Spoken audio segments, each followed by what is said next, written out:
Hey everyone, Scott here to discuss The Hollars, starring John Krasinski, Anna Kendrick, Charlton Copley,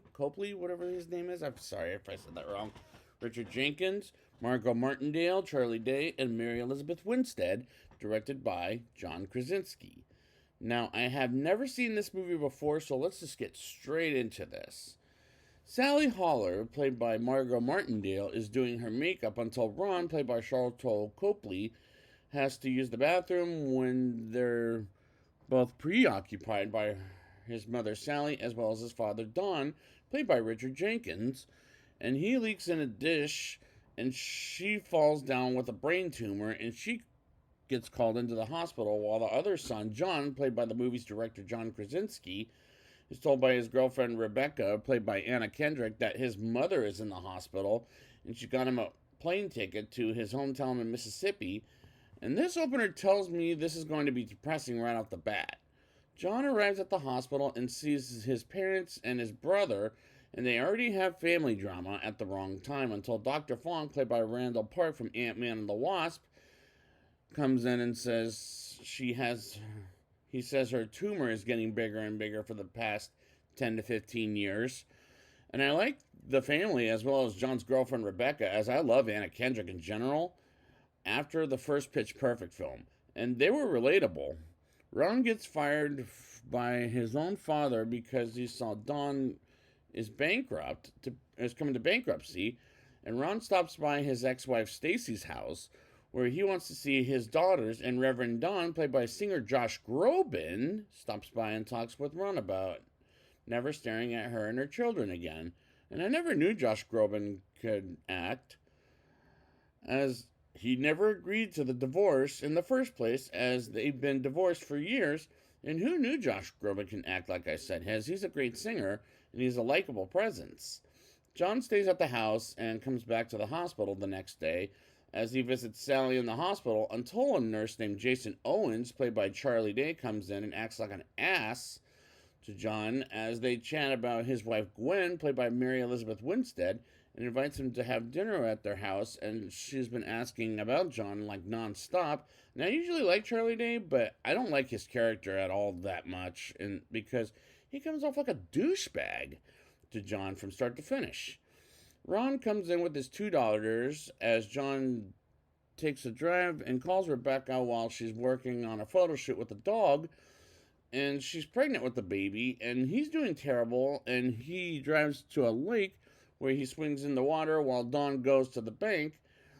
and the only advice he has been given is to file bankruptcy, and the movie is working okay in my opinion, as it's not my favorite. Stacy comes in while the girls were not in school and brings Reverend Don to the hospital as she chats with Ron about never getting the girls out of school without calling her first. And Stacy is like, don't do this, don't do that, and blah, blah, blah. As she was getting on my nerves. And John and Ron visit Dr. Fong, and the acting is good. John comes to dinner with Jason in Gwen's house. And after he arrives, Jason throws the flowers in the yard as he's a pretentious ass and sees their baby Quinn is crying, and I get the impression she is just annoyed by Jason's voice, while Gwen comes in and kisses John in the lips, and John calms the baby down as she says it's not working out between her and Jason. And he comes in and they have dinner together, and these scenes are really awkward as Jason is being a douchebag to John, and despite I like Charlie Day, but I don't like his character, like I said, that much. After the dinner, he calls and tells Rebecca he loves her, and by her I mean Rebecca, and brings up how Gwen kissed him, and the dinner was awkward for damn sure. Until John sees Don working at a liquor store and has a chat with John, and these scenes are awkwardly acted. Rebecca comes to the house by taking a taxi cab and visits John, and they sleep while Ron comes to Stacy's house and sleeps with his own daughters, which is so inappropriate in so many levels. Until the next morning, Stacy calls the police and tells Ron to never visit the house again, and Reverend Don makes the cops let him go so he can talk with him about life, while Rebecca feels something in her stomach and it goes to the hospital, and he learns she has twins in her pregnant stomach. And she tries to tell him in the beginning of the movie, but remember, the mother was at the hospital, and is at this point, and they have a tense chat about having twins, and these circumstances are depressing for damn sure, as well as the story. John comes in the hospital and hears Sally and is going to be shaven bald for the surgery while she doesn't want it to do it until Jason comes in and almost begins with, and John says he wants to do it. And he does it, and John hears she's having a very little for her last meal before the surgery, and he takes her out to eat in a restaurant with Dawn and Ron, which was a funny scene because Jason is at this point is such a douchebag. There was a little dark humor in this movie, and I laughed because it serves him right. They get back to the hospital with Rebecca being there for the surgery, and she doesn't really want to do it, but Dawn starts singing a song she really loves, and John and Ron and that was a sweet scene, and to get her comfortable with a favorite song of hers, and I did like that scene for how sweet it was. Ron gets some air, and John chats with him, and he says Don wants Ron to take over his company, and John says Ron wants his job back, and Dr. Fong says the surgery was a success, and they go back home and says he'll accept the job, and Stacy allows Ron some visitation from his daughters, and they play Rock Band, the video game, as Sally wakes up and learns the tumor is gone and she passes away, while Dawn is there, and Ron and John hear the news and at this point, I was crying, and I don't usually cry at the movies too much, as that was affectionate and heartbreaking. Jason comes to the house, and he reads a note written by Sally if she didn't make it, and Jason gives a second note to Dawn after a couple of minutes, and he cries and plans the funeral, and John and Ron and Rebecca gives him a casket for the funeral, and John asks her to marry him, and they go to a place where Sally loved to go with them as kids when she was alive, may she rest in peace, and gets married by Reverend Don